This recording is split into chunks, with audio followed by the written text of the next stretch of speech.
craziness in my marriage was, while you're wrestling, you could have been this big movie star. You could have done this. You could have done that. And the truth is, brother, if this is what we're talking about, and I think it is, there was a huge player out in Hollywood, like they've got all these heads of the studios, with Paramount and Universal and MGM and United Artists. And sometimes, like if John Wayne or The Rock or all these guys, get the push, sometimes, it's all business. And then sometimes back in the day when I started, they wanted to kind of like take you under their wing. Well, I really didn't know what that meant, take you under their wing. So I had made several of these little low budget movies with New Line Cinema, Suburban Commando, Mr. Nanny, No Holds Barred, made them for $2-3 million, brother. And then they made like 20-30 million bucks overseas, DVD at the box office. So back in the day, that was a lot of money. So they were trying to get me to the next level. And there was a producer in Hollywood that always had these screening rooms, they didn't have screening rooms, but he had a screening room at his house. And he'd show these movies at his house, and all the big actors would come there. Jack Nicholson, all the big actors. And all of a sudden, this big movie producer, he kind of like fell in love with me. I mean, really fell in love with me. And I was deaf, dumb, and blind, and I was going there trying to get the Hollywood break. And the next thing, he was one of the major top guys in L.A. that ran all the movie business. And all of a sudden, I showed up late one time to a screening. He pulled me in the back room, and he goes, "Hey, what's wrong with you? How come you disrespect me? You're my boy now. Are you going to do what I say?" But it was heavier than that, bro. I mean, he was wanting me to get down and dirty with him, and that's not the deal with me, bro. I'm married with kids, and I don't play that way. So basically, when I put the brakes on it, I said, "Brother, that's not my deal. Not into the strictly dickly stuff, bro. That's not my deal. Don't go down that road. Thank you very much, brother, but I'm going back to professional wrestling." That was pretty much it for me, dude. And I was healthy. I was young, 27, 28, Stallone, Arnold, everybody was rocking with the action stuff. I wasn't hurt. I could actually pull myself up a rope with just my arms without using my legs. I could have had that opportunity, but that wasn't my deal. I think that's what you're talking about. Is he gone? Anyway, I'm going to get to the emails, man. Let's switch it up just a little bit. All right. Let's see what we got. What do we got here? From Dave. Have you spoken to Randy since his father died? What's his deal these days? Talking about the match. Then, when did you and Randy, when and where did you and Randy meet, and how has your relationship changed through the years? Well, first off, when Randy, the Macho Man Savage, and I met, we were doing Poughkeepsie TV every 3 weeks in New York. And all of a sudden, we had all these guys coming and trying out, and Vince McMahon goes, "Hey, Hogan, what do you think of this guy here?" And I saw Randy come walking in. He's about $180, 180 pounds. He had on a zebra striped headband with blue jeans with patches on it. But he had this beautiful chick with him. And I watched him work in the ring, and she just kind of stood around there at ringside and, didn't do a whole heck of a lot. But I told Vince, I said, "Brother, if you team him and the girl up and she really learns to work the apron and stuff, we can make some serious money." So that's where we first met. I haven't talked to Randy since his father died, and I really want to, brother. I don't know why I didn't call him, but I got his number in my phone from a good friend, Johnny Green. I came about that close, brother, to giving him a call, and I just didn't do it. And I don't know why, and I wish him nothing but the best, nothing but love for him, total respect. But I need to give the Mach a call, and probably because you called me, brother, I'm going to do it. Thank you. Yo. Got the next email going. Tim in Vancouver. What is the worst rumor you've ever heard about yourself? Well, Tim in Vancouver, that's where Earthquake came from, my man. God bless him. Tim in Vancouver, I think the worst rumor that I ever heard about myself was my wife accused me of having an affair with Brutus the Barber Beefcake. And it's a crazy story. It was right after Brutus's parasailing accident, and Brutus had to sleep in a chair straight up with his head packed in ice. And Brutus had this really good looking girlfriend.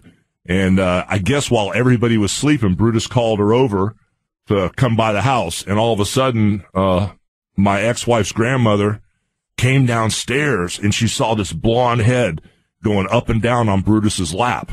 This blonde head was giving Brutus oral sex. And the next morning when I came down for breakfast, Linda's whole family was mad at me. I couldn't figure it out. And the grandmother Nene goes, I saw you giving Brutus oral sex. They thought it was my blonde head, but it was really Brutus the Barber Beefcake's girlfriend. So that, without a doubt, is the worst rumor that I've ever heard about myself. My ex-wife accused me for years and years and years of being gay with Brutus. Then after that, she accused me and Bubba of being gay. Anyway, here we go. We're going to Trevor. When you slammed Andre, did you tweak something? You looked like you hobbled a bit afterwards. Maybe I was just seeing things. White Bengal Tiger rules. Truth is, when I slammed Andre the Giant, I got him up to the horizontal position, and then when I went to turn him, my left lat muscle tore out, my shoulder tore in 3 places, and my trap tore away from my neck. So, brother, you were right on, Trevor. When I slammed Andre in WrestleMania 3, I tore my whole back and shoulder out. You were right on the money. Okay, we got another email from Jim Jones, the Jobber. Hey, Hootie, just wondering where you see TNA as a company in a year from now. Do you see a second show like Impact coming to TV? Realistically, what are the odds of Tommy Dreamer coming to TNA for an ECW-type reunion? Wow, it's a lot of stuff. Anyway, a year from now, I see the numbers really, really, really moving up. A year from now, I see most of the WWE audience checking us out, a lot of them sticking with us. Talking about a second show like Impact, already there's a show on probably as we speak right now.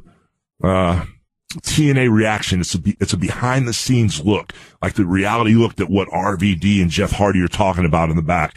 A reality look at how sometimes Bubba and I would be in the office talking smack. Well, not anymore. Bubba's not hooked up with me anymore, but it's me in my office talking smack with Eric Bischoff, Jimmy Hart running around putting out fires. It's going to be so intense. I've seen the 5-minute teaser on www.spike.com. That it's airing right now. So we do have a second show already in the works, and I think it's going to be red hot. The third part of the question, Tommy Dreamer coming to TNA for an ECW type reunion. I'd like to see everybody from ECW regroup somewhere. All right, guys, this is Hulk Hogan Uncensored on Howard 101, 1-888-69-BUBBA. If you want to talk to Hulk Hogan, unscripted, uncensored, totally naked, sitting here sipping on a Miller Lite, no wife, got a job, but I don't have to bow down to anybody because I'm running the company. It's Hogan like you've never heard him. Hit me up.